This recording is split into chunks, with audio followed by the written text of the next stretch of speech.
Hey everybody, thanks for checking out this first installment of my About the Guitars series. Over the last 3 to 5 years, I've had a number of people come up to me either at shows or shoot me messages online through the website, asking me questions about, what kind of guitars do I use, what kind of pedals, what kind of amplifiers, basically general gear questions. And I thought, well, I'd start off with, the first thing between me and the sound, and that's my guitars. This first installment, I decided to kick off with my the guitar that you've probably seen the most in the videos and definitely have heard on every single recording that Raven Tree has done, and that's my black and white. So, my black and white guitar, it's a pretty simple guitar. I built it in 2006 when Tony and I were in a cover band called Less Than Zero. It's gone through a lot of changes since then, and I'm going to walk you through basically how I put it together and the decisions I made in putting it together. When I was starting to construct this, what I wanted was something that was going to give me a nice thick crunch similar to a Les Paul. Obviously this isn't at all like a Les Paul, but I wanted something that was going to be a little less bright than a Stratocaster. So what I picked was, when I called up the company to make the body, I asked them to create it out of mahogany. At the time, mahogany, especially African mahogany, was very difficult to come by and almost impossible to get. It was considered an endangered species at the time. So what I asked for instead was a wood called black limba, which is very similar to mahogany in terms of its density and its tone characteristics. So that's what I got here. I had it routed out for one pickup, and all the electronics go into the back here. It's got one knob and a whammy bar, etc. So that was the body. The neck itself is a neck that I bought in about the mid-90s. I originally bought it to put on a project I was working on. It was an old Kramer Beretta, and I bought this neck for that and had it installed on that. It's a left-handed neck, which I thought would be kind of a nice nod to one of my influences, which is, of course, Jimi Hendrix. It's a bird's eye maple neck made by Warmoth Guitars, as is the body. And it's a rosewood fingerboard. Nothing special about the neck other than the reverse headstock to kind of give it that Hendrix, visual feel. One of the things I did in order to get or maintain a vintage feel and sound or tone was I believed that using the stuff that the greats made or used back in the day is probably the closest, I guess. So I got reproduction, Fender style, original 50s style tuning keys, split posts, meaning they're open at the top, nothing fancy, nothing, no locking tuners, nothing like that. The whammy bar is clearly a Floyd Rose. I bought directly from the factory because I did not want to get a knockoff by mistake. It was a little more expensive, but I know I got the real deal Floyd Rose. The pickup itself is kind of a special deal.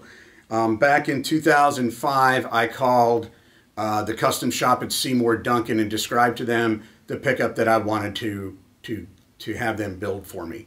After describing it to them, they felt like they knew exactly what I wanted. They got it out to me in about 3 to 4 weeks, and I popped it into this guitar, and lo and behold, it was exactly what I wanted. So I've since bought 1 or 2 other pickups made to the same design specs, specifications. I'm very happy with them, and I think it really is part of the chain of my sound. I tend to use just 2 springs in the back, high tension springs here for the vibrato, or the whammy bar, whatever you want to call it. And I set them up to give me just the right amount of tension and break at the bar. One of the things that I really felt was important was I don't like the recessed whammy look at all. I like the whammy bar to sit flat on the body. A lot of players keep their Floyd Rose floating, which means they can bend it back and they can push it forward. I prefer to have it sit flush to the wood to transfer as much energy and tone through the wood as possible. So that's that. It's a one knob guitar. What can I say? I grew up playing guitar in the 80s and 90s, and I was heavily influenced by Edward Van Halen's concepts, philosophies of, the less crap between your signal and the amplifier, the better your tone will be, the way you want it to be. Getting to the paint job. The paint job has gone through a lot of changes over the years. There was initially an intent when the guitar was built, like I said, Tony and I were in a cover band. We did a lot of 80s material, we did a lot of classic rock, and I wanted a guitar that would support that visual. So I designed the original paint job around a 80s motif, clearly black and white, patterned after Eddie Van Halen's first iteration of his Frankenstein. The checkerboard actually came from Rick Nielsen at Cheap Trick. You know, Dream Police album was the first album I ever bought. There were originally some Van Halen style stripes, which I've since painted over with the black. There was once a sticker here that came off. So a lot of people ask me about the handprints. The handprints are an ink printing of my oldest daughter, Olivia. So I call this is my Olivia guitar. I have the handprints of all our kids on my guitars. They each have their own. Olivia did this when she was about 9, 8 or 9, maybe 10, yeah, about 9. You know, we were down in the basement. I just had her ink her hands up, press it down on the guitar. I shot it with some lacquer, and there we go. At one point in the late 2000s, I actually dropped this guitar. The strap broke in the middle of rehearsal, and when it landed butter side down and crushed the little shelf on which it rested. I had to perform a repair, cut and glue a piece of hard maple into this to crush part. I had to route it out. It's a pain in the ass. I extended the shelf further under the heel of the whammy bar when I did that, and I believe that it transfers more energy and better tone. You know, overall my tone, I rely on a lot on the amplifiers, the custom amplifiers I use, the cables I select, the pedals that I utilize.